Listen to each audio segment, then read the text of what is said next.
Hello student, कैसे हैं आप सब। Today topic is German geographer. Hope सब आपने पीछे के टॉपिक्स कवर कर लिए होंगे। नेक्स्ट टॉपिक है आज अपना जर्मन जियोग्राफर। क्या क्या इसने कंट्रीब्यूशन दिया जर्मन ने, ठीक है, कौन कौन सी फील्ड में दिया, ठीक है, कौन कौन से हैं अभी हम देखते हैं। ये है जर्मनी का मैप, ठीक है। सबसे फर्स्ट जो आते अपने बर्नहार्ड वेरेनियस, इनका जन्म हुआ था 1622 में village near Hamburg in Germany, ठीक है। ही स्टडीड फिलोसफी, इन्होंने फिलोसफी में स्टडी की थी, मैथमेटिक्स में की थी, फिजिक्स में की थी, यूनिवर्सिटी ऑफ हम्बर्ग, ठीक है। हम्बर्ग जगह है, इसमें देखो ये रे, ठीक है, हम्बर्ग, ठीक है। अगर पूछ लिया जाए बर्नार्ड वेरेनियस का जन्म कब हुआ था, तो 1622 में बोलेंगे। गांव था इनका हम्बर्ग, कहाँ पे, जर्मनी में। इन्होंने फ़िलोसफी, मैथमेटिक्स एंड फिजिक्स में स्टडी की थी। किस में स्टडी की थी? फ़िलोसफी, मैथमेटिक्स एंड फिजिक्स में। कौन सी यूनिवर्सिटी से? हम्बर्ग यूनिवर्सिटी से। वेरेनियस ने एक बुक भी पब्लिश की थी, कौन सी? जनरल जर्नलिस्ट, 1650 में। कब की थी? जनरल जर्नलिस्ट 1650 में, ठीक है। Next, he was one of the first scholars to highlight the difference in the nature and content of physical and human geography। ये फर्स्ट स्कॉलर थे जिन्होंने हाईलाइट किया था नेचर के और कंटेंट के डिफरेंसेस को, फिजिकल और ह्यूमन ज्योग्राफी को, ठीक है। ये हैं अपने वेरेनियस, ठीक है, बर्नार्ड वेरेनियस। फिर आते हैं अपने इमैनुएल कांट, ठीक है। कांट का जन्म कब हुआ था? 1724 से में जन्म हुआ था, 1804 में इनकी डेथ हो गई थी। ये प्रोफेसर थे। He was the professor of logic and metaphysics, university of Konigsberg, ठीक है। किस प्रोफेसर थे? लॉजिक के और मेटाफिजिक्स के, यूनिवर्सिटी ऑफ कोइंसबर्ग, ठीक है। Next, can't was mainly interested in physical geography. Can't किस में इंटरेस्टेड थे सबसे ज़्यादा? फिजिकल ज्योग्राफी में, ठीक है। The physical geography of can't also discussed human racial group. ये फिजिकल ज्योग्राफी किस चीज़ के बारे में डिस्कस करा है कांट ने? ह्यूमन रेशियल ग्रुप्स के बारे में। Their physical activities on the earth land natural condition in the widest sense of the term, ठीक है। सबसे मेन चीज़ याद रखना, इनका कब जन्म हुआ था, कब डेथ हुई थी, कौन सी बुक दी थी कांट ने, ठीक है। इन्होंने अपनी बुक में फिजिकल ज्योग्राफी में क्या बताया था, रेशियल ग्रुप्स के बारे में इन्होंने डिस्कस किया था, ठीक है।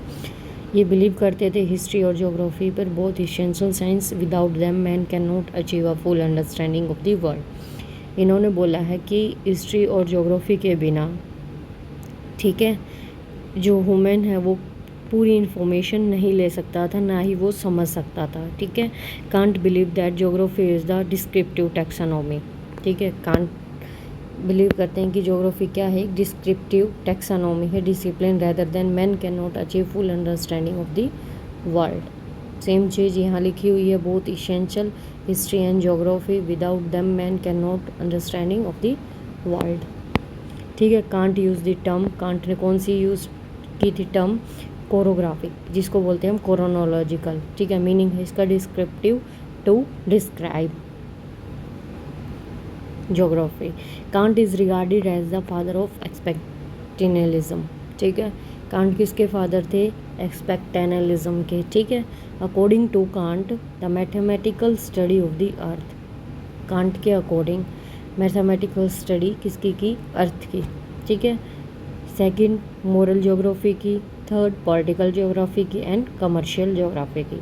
Theological geography, the study of the nature of the god and religious belief. Theological किसके बारे में थी? Nature of the god and religious belief के बारे में, ठीक है। वर्क्स, कौन कौन से वर्क्स थे इनके? Like general natural history and the theory of the haven. कौन सा काम था इनका? General natural history and the theory of the haven, ये थे अपने कांट। फिर आते हैं अपने अलेक्जेंडर वॉन हम्बोल्ट। इनका जन्म 1769 में हुआ था, ठीक है, और डेथ हुई थी इनकी 1859 में, ठीक है। एडिसन में इन्होंने क्या किया था, पेरू करंट है जो कोल्ड करंट है अपनी, उसको रिकॉर्डेड किया था first time. The temperature and velocity of the current were measure, ठीक है, टेम्परेचर और वेलोसिटी क्या की थी, इन्होंने मेज़र की थी। ही कंसिडर्ड दैट, ये किसके फादर थे, मॉडर्न सिस्टमैटिक ज्योग्राफी, किसके फादर थे, modern systematic geography and father of the climatology, किसके फादर थे, Humboldt, father of climatology and modern systematic geography, ठीक है, ये है अपने हम्बोल्ट। इनकी एक बुक भी थी, कौन सी, कॉस्मोस, जो पब्लिश हुई थी 1845 में। कब हुई थी, 1845 में। फिर आते हैं अपने कार्ल रिटर। कार्ल रिटर 1779 में इनका जन्म हुआ था, 1859 में इनकी डेथ हो गई थी, ठीक है। कार्ल रिटर के बारे में पढ़ते हैं। Ritter is consider one of the founder of the modern geography, किसके फादर थे ये, मॉडर्न ज्योग्राफी के। रिटर किसके फादर थे, मॉडर्न ज्योग्राफी के। Karl Ritter known as arm chair, इनको आर्म चेयर के नाम से भी जाना जाता है, ठीक है। आर्म चेयर ज्योग्राफर ऐसे पूछा जा सकता है, आर्म चेयर के नाम से किसको जाना जाता है, हम्बोल्ट, रिटर, ये वेरेनियस, तो आप लगाओगे रिटर को, ठीक है। Karl Ritter developed at the thought of the university in diversity, Karl Ritter ने क्या डेवलप किया था, कौन सा थॉट, यूनिवर्सिटी इन डाइवर्सिटी, विविधता में एकता, ठीक है, किसने दिया था, रिटर ने। इन्होंने यूज्ड किया था डिडक्टिव मेथड को, ठीक है, कौन से मेथड को, डिडक्टिव को। Karl Ritter also known as father of modern regional geography, ये मॉडर्न रीजनल ज्योग्राफी के फादर भी कहलाते हैं। इनकी एक बुक भी थी, अर्थकुंडे, 1817 में, जिसका मीनिंग था अर्थ साइंस, ये बहुत फेमस बुक थे इनकी, ठीक है। रिटर वॉज अ टेलीफोनिकल, ठीक है, रिटर क्या थे, एक टेलीफोनिकल थे, इसका मतलब है पर्पस, किसी उद्देश्य से, ठीक है। Principle of unity in diversity, विविधता में एकता, विविधता में एकता, ठीक है। According to him there is a fundamental unity in the biotic and abiotic, इन्होंने बोला है कि एकता थी बायोटिक और एबायोटिक कंपोनेंट्स में of habitat in which man sculptures his cultural environment. फिर आती है एक book, Die Erdkunde. Erdkunde is a comprehensive German word, ये एक जर्मन वर्ड है, ठीक है। We stand for science of the earth and relation to the nature and history, इसका रिलेशन बताता है नेचर का और हिस्ट्री का, ठीक है। नेक्स्ट ये है अपने रीटर, ठीक है। फिर आते हैं फेडरिक रेडजेल, किसके फादर थे फेडरिक रेडजेल, पॉलिटिकल ज्योग्राफी के। इन्होंने एक टर्म दी थी एंथ्रोपोज्योग्राफी, सेकंड दी थी पॉलिटिकल ज्योग्राफी, थर्ड दी थी वोल्कर कुंडे, ठीक है। 3 वॉल्यूम में पब्लिश्ड हुई थी इनकी बिटवीन 1885 से लेके 1888 तक। लेटर ट्रांसलेटेड, फिर इंग्लिश वर्जन में ट्रांसलेट की, the history of the Mankind, 1896 से लेके 1898 तक, ठीक है। Ratzel produce the foundation of women geography in his 2 volume, क्या प्रपोज किया था इन्हें, वुमेन ज्योग्राफी को 2 वॉल्यूम्स में। एंथ्रोपोजियोग्राफी, ठीक है, 1882 से लेकर 1891 तक, ठीक है। फिर आते हैं एंथ्रोपोजियोग्राफी वॉल्यूम 1, जो दी थी इन्होंने 1882 में। जो इनका टाइटल था, जो सब टाइटल था, वो था an introduction to the application of geography to history, an introduction to application of geography to history. Second जो इन्होंने वॉल्यूम 2 दिया था, वो दिया था 1891 में, जिसका टाइटल था इनका the geographical distribution of Mankind, the geographical distribution of Mankind. 2 volume में दिया था इन्होंने। Ratzel also known from environmental determinism and deterministic geography। Ratzel ने क्या प्रोपाउंडेड किया था, एक वर्ड भी, लेबनस्ट्रम, जिसका मतलब था लिविंग स्पेस, ठीक है। ये थे अपने रेडजेल।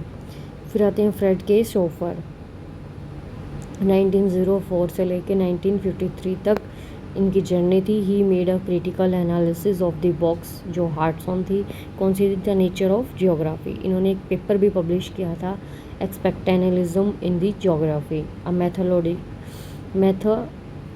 मेथोडोलॉजिकल एग्जामिनेशन, 1953 में। कब किया था, 1953 में, ठीक है। किसने, फ्रेड के सोफर ने। ये हैं अपने फ्रेड के सोफर। फिर आते हैं फर्डिनंड वॉन रिस्टोफन आते हैं अपने। इन्होंने क्या, ये एक जियोलॉजिस्ट थे, ठीक है, फाउंडर थे ये किसके, मॉडर्न जियोमॉर्फोलॉजी के फाउंडर थे। ही विजिटेड, इन्हें चाइना को विज़िट किया था, एक उनके ऊपर मैप बनाया था किसका, कोलफील्ड्स का ऑफ चाइना, ठीक है। He also noted the loess formation, जिसमें इन्होंने नोट किया था, एक नोट बनाया था इन्होंने लुईस फॉर्मेशन का, कहाँ पे, नदर्न चाइना में। And try to explain their genesis, इन्होंने कोशिश की थी उसको एक्सप्लेन करने की, उसके जेनेसिस को। He classify the different method of study in areas, ठीक है, इन्होंने डिफरेंट मेथड्स यूज़ किए थे स्टडी में इन एरियाज और डिफरेंट साइज, विच ही नेम्ड, जिसके नेम है अर्ध टीले। इसमें इन्होंने मेजर डिवीज़न किया था वर्ल्ड का, ठीक है, अर्ध टीले में मेजर डिवीज़न किया था वर्ल्ड का। फिर आते हैं लैंडर, जिसमें इन्होंने मेजर रीजन्स बताए थे, ठीक है। फिर आता है लैंडस्केप्टन, जिसमें इसने लैंडस्केप और स्मॉल रीजन्स के बारे में बताया था इन्होंने। फिर आते हैं ओटलिच किटन, ठीक है, जिसमें इन्होंने लोकेलिटीज़ के बारे में बताया था, ठीक है। किसने, रिस्टोफन ने, ये हैं अपने रिस्टोफन, ठीक है। आज की क्लास अपनी यहीं ख़त्म होती है, ठीक है। अगर आपको कुछ भी समझ में नहीं आया, कुछ भी पूछना हो तो आप पूछ सकते हैं कमेंट बॉक्स में, ठीक है। ये थे अपने जर्मन जोग्राफर्स, इतने ही हैं, ज़्यादा कुछ नहीं है। बस इनकी कौन कौन सी बुक थी, इन्होंने क्या क्या काम किया, कोई पेपर लिखा है तो उसके बारे में अच्छे से देखना है आपको, ठीक है। आज की क्लास अपनी यहीं ख़त्म होती है, ठीक है। होप सो आपको क्लास अच्छी लगी होगी, ठीक है। तो मिलते हैं कल नेक्स्ट क्लास में, ओके।